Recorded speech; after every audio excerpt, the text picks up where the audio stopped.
No other relationship shapes who we are or how we respond to life and others more than our family. It's in our family that our patterns of emotional reactions develop. Our family sets the blueprint for all other relationships. Now, lest you think this dooms you, especially if you come from a dysfunctional family, these patterns can change, but only through awareness and intentional work to change those relational patterns. Simply cutting those family ties, creating physical distance, or avoiding the family, that won't change the pattern. Our attachment runs too deep. If you're struggling in relationships today, the core reasons are probably rooted in yesterday. And if we don't take the time to understand this important principle, we'll continue to struggle with emotional pain or relationship problems. So, are you ready to break free? Step 1, face the problem. Be honest with yourself and do a thorough self-assessment. What's not working in your life?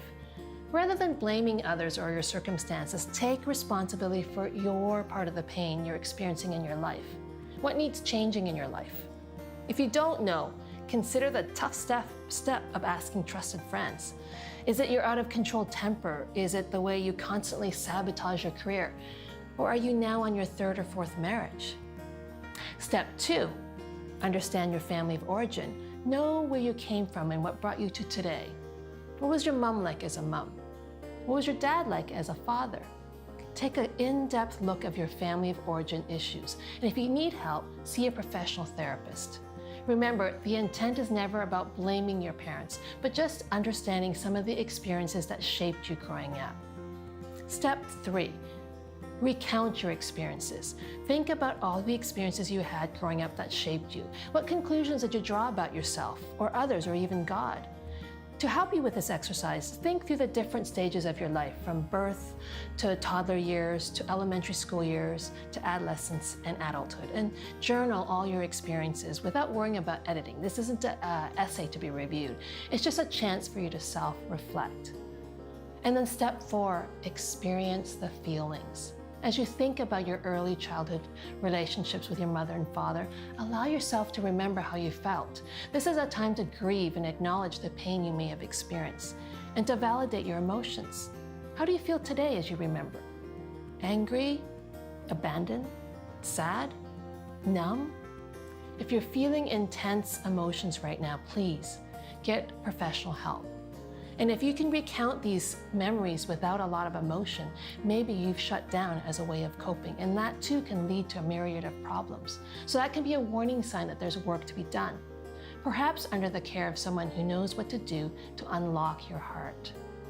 Step 5, forgive and let go. Now, I don't suggest this step lightly, especially if you come from a family that's abused you or caused you grievous harm. I don't say to forgive your family just because you should, or else you're being a bad Christian. Forgiveness is for you. It's about letting go of your need for justice, not because you shouldn't get justice, but because this is the only way you can be free from the bondage of bitterness, unresolved hurt, and the dysfunctional chains that tie you to your family. Trust me, this is your only way to find freedom. And if you're finding this step difficult to do, then get professional help, and do it with a grace-filled, loving, kind therapist who can help you break free. And do this for real, not as a just going through the motion exercise. Step 6. Now that you've taken the time to think about your family of origin, relationship and patterns, consider how they're currently showing up in your life today. Think about the behavior patterns that you have that may be kind of keeping you locked. Maybe you're not an alcoholic like your father, but are you a workaholic? Maybe you don't explode in anger like your mom, but do you bottle it all in and it comes out in passive-aggressive ways that punishes others? Again, your spouse and close friends can be a mirror to help you look at your patterns honestly. Now, step 7, very importantly, set boundaries. Set healthy boundaries with your family of origin, especially if they try to pull you into their dysfunctional dance. For many of us, we're still in relationship with our parents and siblings, and so it's important that we don't lose the great progress we've made every single time we come into contact with them. Learn how to be respectful of them, but also of yourself and your boundaries. And step 8, commit to the change process. Make personal growth a priority in your life and take active steps to change. That includes educating yourself, asking others to hold you accountable, seeking mentoring relationships, or even counseling.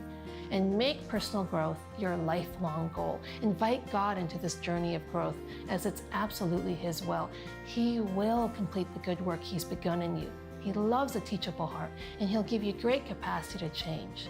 And give permission to your trusted family and friends to confront you when they see you exhibit old patterns.